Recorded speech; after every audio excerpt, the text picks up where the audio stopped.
एक एक सेकंड का हिसाब होगा। ये न समझना कि कोई देख नहीं रहा, सुन नहीं रहे, हम इतना कष्ट सह रहे हैं, देखो सामने वाले भजन नहीं करते, मौज से रह रहे, ऐसा नहीं।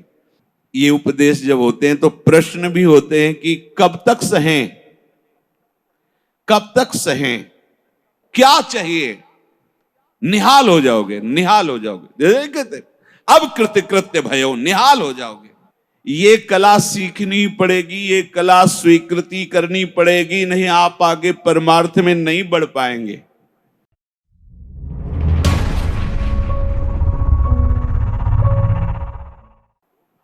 अब हमको जो भगवान उपदेश कर रहे हैं कि इस कर्म जाल से कैसे मुक्त होना है, क्योंकि अवश्य में भोक्तव्यम कृतम कर्म शुभाशुभम, भगवत वाणी, भोगना पड़ेगा निश्चित। अब कोई ऐसा उपाय जो हम इन कर्मों के जाल से मुक्त हो सके। भगवान कह रहे हैं कि जो भी आपके द्वारा हो रहा है, पहली बात तो जो कर्म हो रहा है वो प्रमाणित होना चाहिए, गुरुजनों के द्वारा शास्त्र सम्मत। मनमानी आचरणों की यहां चर्चा नहीं, यहां जो है तस्मात् शास्त्रम प्रमाणम थे।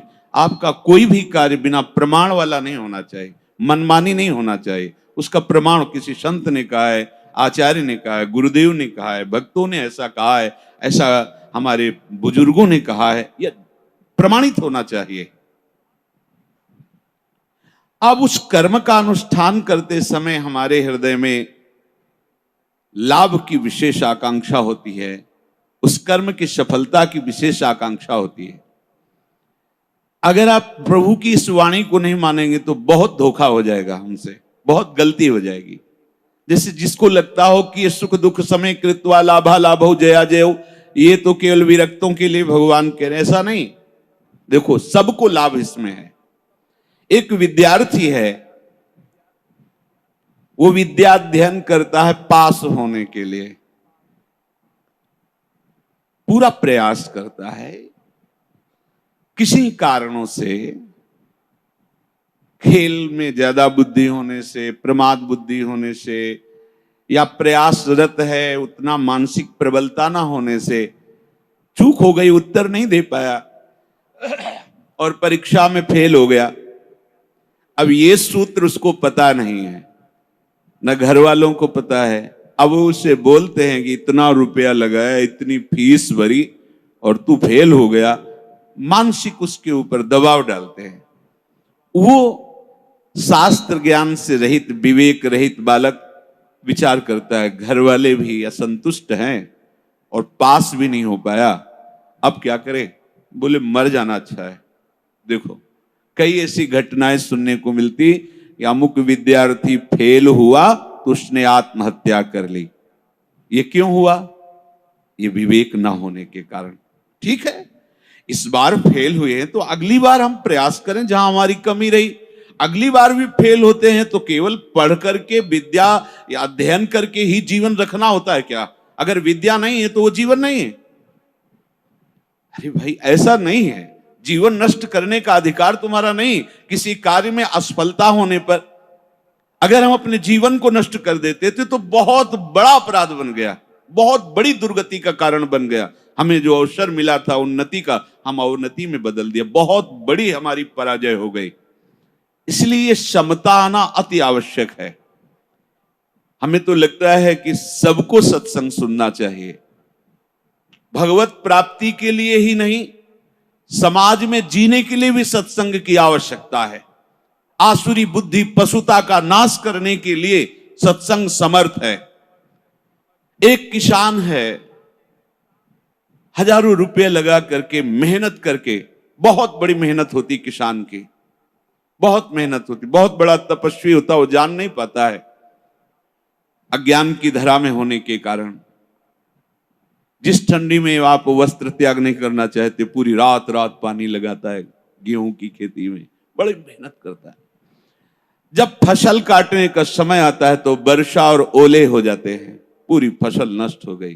कर्जा लेकर उसने खाद पानी लगाया था, बेटी का ब्याह करना है, बच्चों को पढ़ाना है, अब फसल नष्ट हो गई, कर्जा कैसे देंगे? परिवार का पालन पोषण कैसे करेंगे? इससे अच्छा है आत्महत्या कर लो। कई ऐसी घटनाएं, हम जिस कार्य में चलते हैं असफलता मिलती है तो हमको एक ही उपाय दिखाई देता है कि हम अपने को नष्ट कर लें। भारी मूर्खता। ये जो प्रभु उपदेश कर रहे हैं सबके मंगल के लिए उपदेश कर रहे हैं। छोटी छोटी बातें व्यवहार की। हमारा ब्याह हुआ, हमारी भावना में जो पत्नी थी वैसी नहीं मिली। अब हम जो सफलता चाहते थे इस क्रिया में, उस सफलता, अब द्वेष शुरू, विषमता आ गई। कैसे कैसे पापाचरण होने लगते हैं, कैसे कैसे पीछे कितनी ऐसी घटनाएं सुनने को मिल। राक्षसी बुद्धि। ये केवल बैरागियों के लिए, विरक्तों के लिए, संतों के लिए प्रवचन होता है, ऐसी बात नहीं। ये सत्संग ऐसी मति बना देगा कि आप समाज में रहते हुए भी बड़े आनंद पूर्वक सबको आनंद प्रदान करने वाले बन जाएंगे।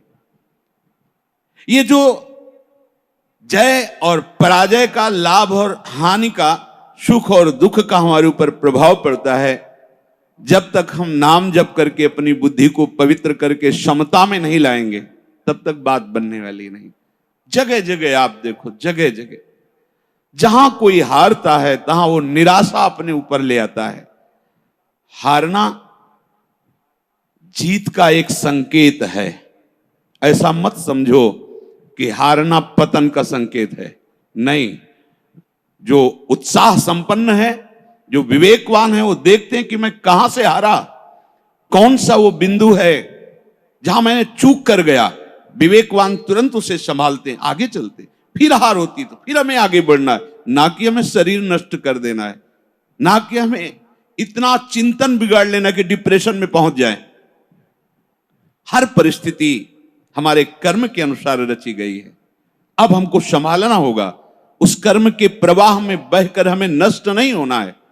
इसीलिए भगवान यहां के ततो युद्धाय युज्यस्व। तुम अपने कर्तव्य कर्म करने के लिए कमर कस के खड़े हो, उत्साह संपन्न बनो, तुम्हें बिल्कुल पाप नहीं लगेगा। नैवम पाप मवाप्स्यसि। बस तुम एक काम कर लो, जय पराजय में समान भाव लाओ। जो आपने माना हुआ लाभ है, अगर हमारा पूर्ण नहीं हो रहा है तो हमें निराश नहीं होना। इस बार हमारा व्यापार सफल नहीं हुआ, इस बार अध्ययन हमारा ठीक नहीं हुआ, इस बार कृषि में हमें कमजोरी, अन्न की प्राप्ति नहीं हो पाई, हमारी खेती कमजोर हो गई। कुछ भी, कहीं भी, कैसे भी निराश नहीं होना। रात है तो दिन आएगा, आप धैर्य रखिए, प्रकाश होगा। अंधकार में उबिए नहीं और प्रकाश में फूलिए नहीं। अभिमान मत कीजिए, अंधकार आने वाला है। इसलिए सम, भगवान कह रहे समय कृत्वा, ये बहुत बड़ी विद्या है। अगर कोई कहे निकुंज में जाने के लिए इसकी क्या आवश्यकता है, तो कृपा प्रकरण में पढ़कर देखिए, तीसरे दोहे में, शत्रु मित्र समझानी सम, मान मान अपमान सम, दुख सुख लाभ नहानी। यह जो कृपा, वही प्रभु कह रहे, सुख दुखे समय कृत्वा लाभा लाभ हो जया जय हो। इसको धारण कीजिए। छोटी छोटी सी अनुकूलता में बाधा पड़ने पर हम दुखी हो जाते हैं, हम विक्षिप्त होने लगते हैं, हम बहुत बड़े लाभ का त्याग कर देते। छोटी सी मनोनुकूल वृत्ति के विरोध होने पर, जबकि वो महामंगल विधान है, आपको समझ में नहीं आ रहा, आप इतने असंतुष्ट हो जाते हैं, इतने हार जाते हैं, इतने निराश हो जाते हैं कि परम लाभ का मार्ग ही छोड़ दिया। और ये जरूरी है, जरूरी है। जैसे ये उपदेश जब होते हैं तो प्रश्न भी होते हैं कि कब तक सहें, कब तक सहें? जब तक भगवत प्राप्ति नहीं हो जाती, जब तक भगवत साक्षात्कार नहीं हो जाता, तब तक आप सहो। सहत सहत बाढ़े भगति। इसका परिणाम क्या होगा? हम तो बड़ा दुख सह रहे हैं, अपमान सह रहे हैं, विषमता सह रहे हैं, इसका परिणाम क्या होगा? भगवान कह रहे बिल्कुल निश्चिंत रहो, महाभय से तुम्हारी रक्षा निश्चित यही कर लेगा। समता, किसी के आशीर्वाद की जरूरत नहीं है। ऐसा ते विहिता सांख्ये बुद्धिर्योगे त्विमां शृणु बुद्ध्या युक्तो यया पार्थ कर्म बंधम प्रहास्यसि संतुष्टायेन केनवा। ये कला सीखनी पड़ेगी, ये कला स्वीकृति करनी पड़ेगी, नहीं आप आगे परमार्थ में नहीं बढ़ पाएंगे। हर तरह से अपने को प्रसन्न रखने की चेष्टा रखो, विवेक के द्वारा, किसी वस्तु व्यक्ति स्थान के द्वारा प्रसन्न करने की नहीं, आंतरिक विवेक के द्वारा, बाह्य कोई साधन नहीं। इसके लिए कैसी भी परिस्थिति हो, यदि आपने प्रभु को स्वीकार किया है तो आप प्रसन्न रह सकते हो, क्योंकि हमारे प्रभु विद्या के समुद्र हैं, ज्ञान के समुद्र हैं, प्रेम के समुद्र हैं, ऐश्वर्य के। क्या चाहिए? बिना पढ़े समस्त विद्या प्रकाशित हो जाती है। ब्रह्मा जी किस स्कूल में गए थे? चारों वेद स्वतः स्फुरित हो रहे। किसके संकल्प से? भगवान के संकल्प से। समस्त सृष्टि की जितनी भी कलाएं हैं तो ब्रह्मा जी से तो प्रकट हुई हैं। कहां सीखा ब्रह्मा जी ने? प्रभु के संकल्प से। वही तुम्हारे भी हृदय में संकल्प जागृत हो जाएगा। मूकम करोति वाचालम पंगुम लंघयते गिरिम यत् कृपा तमहम वंदे परमानंद माधवम। आज मेरे पास अमुक अव्यवस्था है, कल ऐसा हो सकता है कि तुम भारी से भारी सृष्टि की व्यवस्था करने वाले बन जाओ, क्योंकि तुम्हारा स्वामी अनंत ईश्वर संपन्न है। इस बात को लेकर के वो इस समता को धारण कर सकता है। अगर इतने बड़े प्रभु का सहारा नहीं है,